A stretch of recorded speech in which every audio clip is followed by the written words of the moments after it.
Cześć, mam na imię Aneta. Cześć, jestem Marcin. Dzisiaj pokażemy Wam Curych. Jesteśmy w najszczęśliwszym mieście w Szwajcarii czy na świecie? Nawet na świecie według różnych rankingów. To kolejne szwajcarskie miasto, do którego chcemy Was zaprosić i do którego możecie dotrzeć samolotem.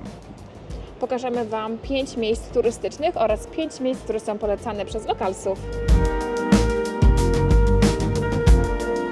Curych to największe miasto w Szwajcarii. Liczące ponad 440 000 mieszkańców, z czego aż 1/3 nie posiada szwajcarskiego paszportu. Nazwa pochodzi od rzymskiej osady Turicum. Co ciekawe, choć jest największym miastem, Curych nie jest stolicą. Szwajcaria oficjalnie nie ma stolicy.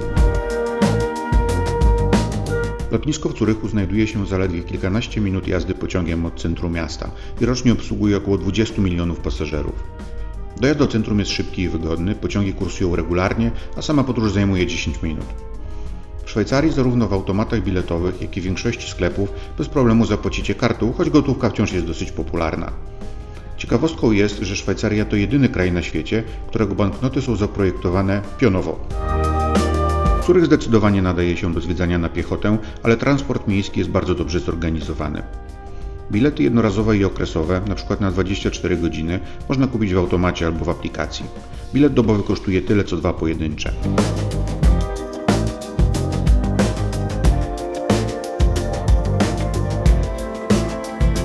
Znajdujemy się na dworcu głównym w Curychu, który według European Railway Station jest najlepszym dworcem w Europie. Jest to również trzeci najbardziej ruchliwy dworzec na kontynencie, obsługujący rocznie 150 milionów pasażerów i prawie 3000 pociągów dziennie. To aż 145 pociągów na godzinę. Jesteśmy na Bahnhofstrasse, czyli po polsku dworcowej. To trzecia najpopularniejsza nazwa ulicy w Szwajcarii, ale ta zdecydowanie jest najdroższa. I to pewnie nie tylko w Szwajcarii. Wynajęcie metra jednego na miesiąc kosztuje tutaj 1000 franków. Najdroższym budynkiem jest siedziba UBS, warto około 1 miliarda franków. Znajdziecie tutaj luksusowe marki, takie jak Louis Vuitton, Gucci czy producentów zegarków. To w końcu Szwajcaria.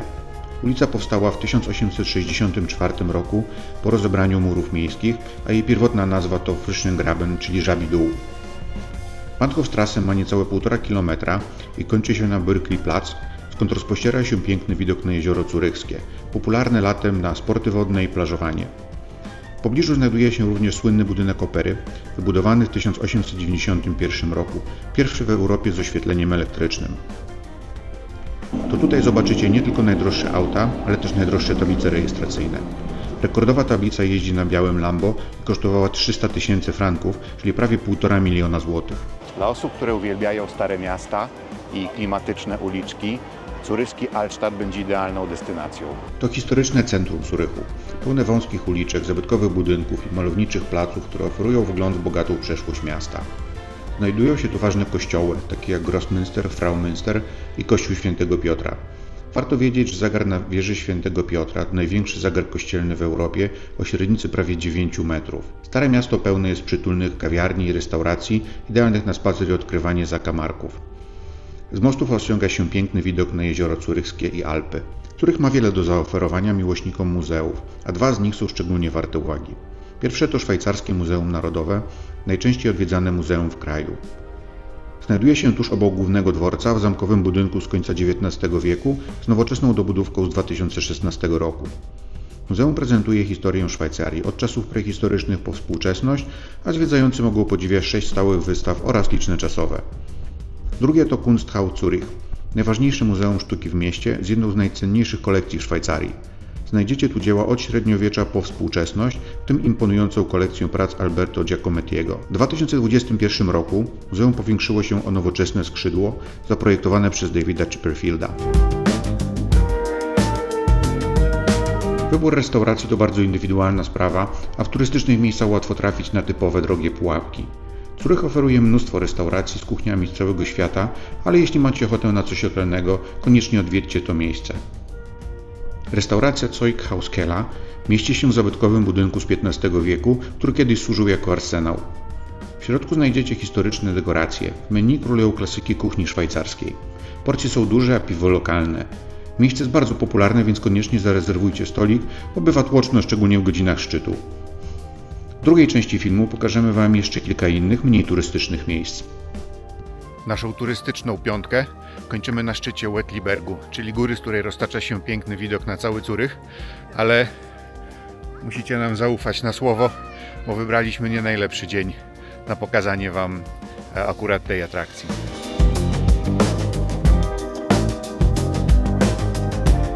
Na szczyt dostaniecie się kolejką prosto z centrum, ale możecie też wejść pieszo. Na Uetlibergu znajdziecie wiele tras pieszych i rowerowych, w tym tzw. trasę planetarną, która przedstawia układ słoneczny w skali. Każdy metr tej 7-kilometrowej trasy odpowiada milionowi kilometrów w kosmosie. Najlepszy widok ze szczytu będzie z tarasu widokowego, na który trzeba wejść po schodach. Wejście na samą górę kosztuje 2 franki od osoby.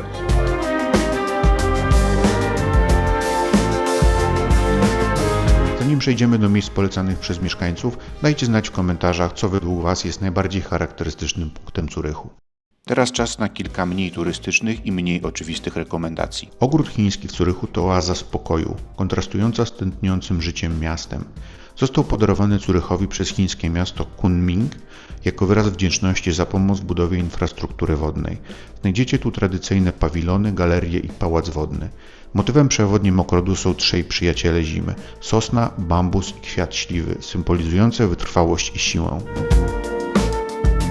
Z ogrodu przenosimy się na kolejny punkt widokowy, tym razem w centrum miasta. Na taras widokowy Politechniki Federalnej w Zurychu wjedziemy stuletnią kolejką zwaną potocznie Student Express, a oficjalnie Polibahn. Podróż trwa 100 sekund, a obowiązują na nią bilety komunikacji miejskiej. Na szczycie czeka na Was politerasy, skąd rozpościera się jeden z najlepszych widoków na Zurych, od Starego Miasta aż po jezioro zurychskie. Odwiedzając taras, zwróćcie uwagę na lokalne przepisy. Nie można rozpalać grilla ani pić alkoholu po godzinie 18. Zurych oferuje zarówno wykwintne restauracje z gwiazdką Michelin, jak i bardziej przystępne miejsca. Miłośnikom kuchni japońskiej polecamy Oki, kameralną izakaya, gdzie spróbujecie autentycznych dań takich jak ramen. Natomiast Mika's Garden to nowoczesna przestrzeń street foodowa z wieloma barami i strawami rekreacyjnymi. Poza tradycyjnymi muzeami, Zurych oferuje również bardziej nietypowe atrakcje. Na naszej liście lokalsi polecają, mamy dwie wyjątkowe propozycje. Pierwsza to Lindt Home of Chocolate, czyli raj dla miłośników czekolady.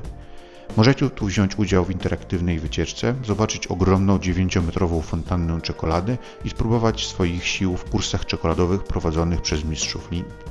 Druga propozycja to Wow Museum, czyli Muzeum Iluzji. To interaktywne miejsce pełne optycznych złudzeń, rozciągające się na 3 piętrach. Na koniec mamy dla Was małą grę terenową. Zwiedzając Zurych, wypatrujcie charakterystyczne graffiti. To prace Haralda Negeli, artysty, który działał pod koniec lat 70. W Zurychu stworzył około 900 takich dzieł, za co został ukarany przez sąd grzywną w wysokości 200 000 franków. W internecie znajdziecie mapę z ich lokalizacją, ale polecamy spróbować samodzielnie je odnaleźć.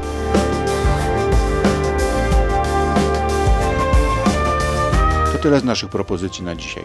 Dajcie znać w komentarzach, co podobało Wam się najbardziej, a czego według Was zabrakło na naszej liście. No i koniecznie napiszcie, które szwajcarskie miasto chcielibyście zobaczyć jako kolejne.